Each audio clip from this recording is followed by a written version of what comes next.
Bird comes in and says, which one of you is going to come in second place? I'm sitting around. Nobody said nothing. Did you really say that? Who's playing for second? Yeah, I did. I sort of felt bad. Three-point contest at the All-Star break. And Larry walks in and says, I hope all you guys in here are thinking about second place because I'm winning this. It was one of the best scenes I've ever, I'm looking around. I'm not in the contest, so I can't say anything. Nobody said a word. And nobody's really saying anything, so I walk in and look around, and it just came out. He says, who's coming in second?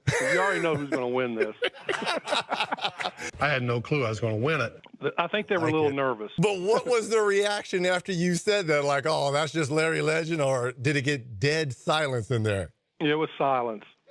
And then the walk off with your hand up. I mean, come on, Coach. Come on.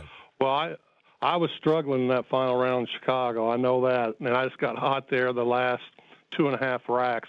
You know, when you're shooting them, you don't know what the score is. Right. But I had a feeling by the way the crowd was going, I had to make the last one. And when I let it go, I felt it. There you see Larry finishing off. Look at that smooth rhythm. The shot, one step back, pick it up, the shot. Back and forth. He is like a machine. And the results are almost like a machine. Excuse me? You know, I had no clue. I never really practiced. Me and Danny used to shoot some. Everybody's sitting there. Everybody's real quiet. You really didn't. You knew the guys, but you never were around them. Who were some of the guys? Who were some of the guys in the competition at that time when you walked in? Who was in that field? You know, come on, Coach. You know, Dell Ellis. Dell Ellis. Yeah, Dell. What's Hodges. the kid that's Yeah, Hodges. Leon Wood. Leon Wood. He ain't took off his top yet. Oh, yeah. I didn't see when he took off his top. I tell you, it's hard to shoot out the bird just made 23. You know, sometimes you shoot them, you think they're going in, they don't. But that one there looked perfect all the way. So if it would have bounced out, I would have felt like an idiot. Well, but it went in, I got lucky and got the check and went home. Yo! Larry Bird at the buzzer with the two-point ball. 17-15 defends the long-distance shootout crowd at Chicago Stadium. He and Ainge, I think, were both in the three-point contest together, and Larry won the contest. And then one day we got on the bus, and we were on the bus for a few minutes, and Larry said to Ainge, he goes, "Hey, Danny," and Danny goes, "Yeah, Larry." He goes, "Who's the three-point king?" You know. So as I'm running out to Larry Bird, he's talking trash to me. I don't know why you running out here. Who says that in the middle of the game? He said, I'm gonna wait till you get one step away from me and I'm gonna shoot it right in your face. No, true story. So I got one step away. He shoots it all net. 3-pointer, good. Then he turned to me and said, you did all that running for nothing. Bird used to tell me, look here, man. I'm gonna go shoot this motherfucking jumper in your face right there in that corner. And it's gonna be your Christmas present. I'm gonna wrap it up and bust your head open. All that shit. He was the coldest dude I ever seen with that shit, man. Everybody be talking about these greats. They don't be always mentioning him. He was the shit. Yeah. The shit, man. He'll give it to you any way he wanted to. Any way he wanted to. Larry Bird was cold. Cold dude, man. Real cold. So we playing them in the last play. He says to James Worthy, he says, you guys don't have to worry about it. I'm going to go right over there that corner. He said, they're going to set a screen for me. We're taking the ball out. He said, I'm going to curl right over. And he's telling us to play. He's telling us to play before they even take it out. He said, I'm going to go right over to that corner and I'm going to catch it and I'm going to shoot it and I'm going to tie the game or win the game, whatever the case may be. They take the ball out, and I think it was either Danny or DJ, the late, great DJ. Yeah. Take the ball out, the man curl right to the corner, caught the shot, shot a three, and game made over. it. Open is 8. Bird goes for 3. Larry Bird never needed a microphone to own the room.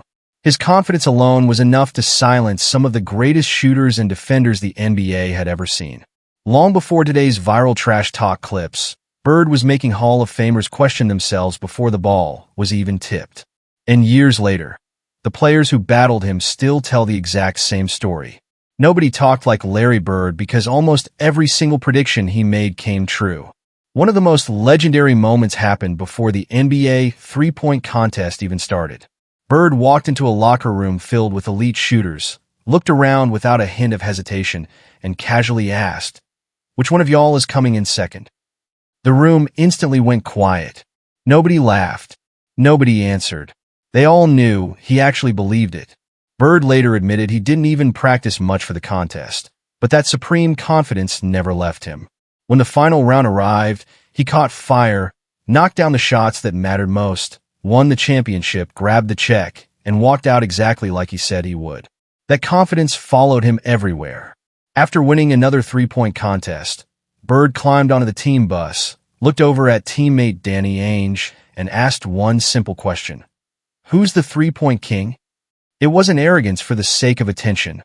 Bird genuinely expected to be the best every single time he stepped on the floor, and he wasn't shy about reminding everyone else.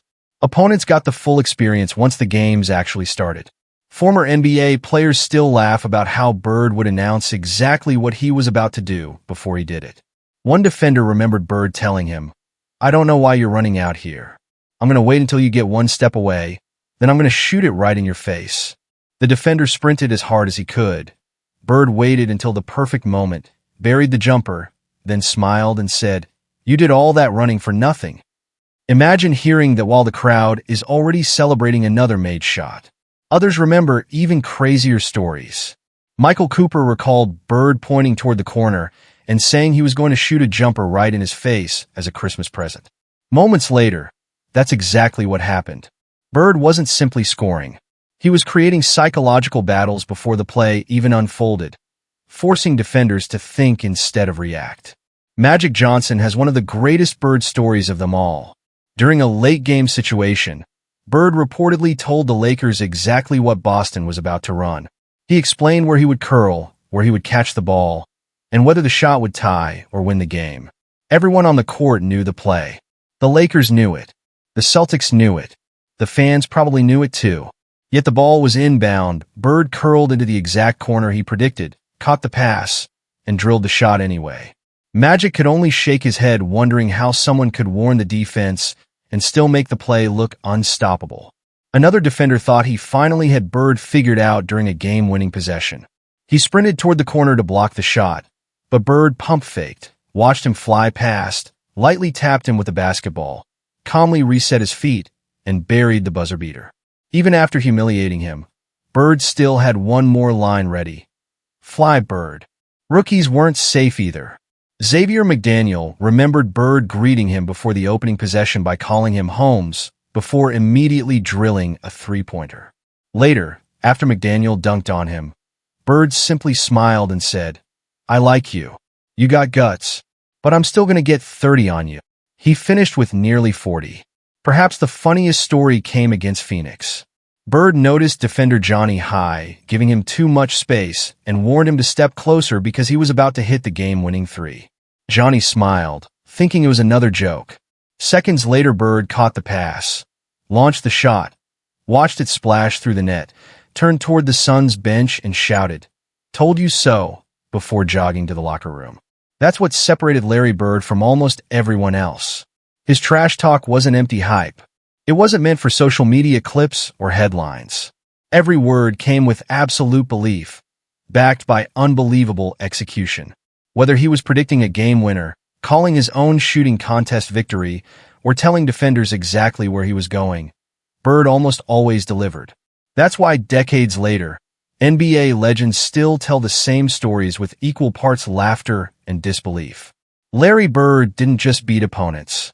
He convinced them the outcome was inevitable before the play even started.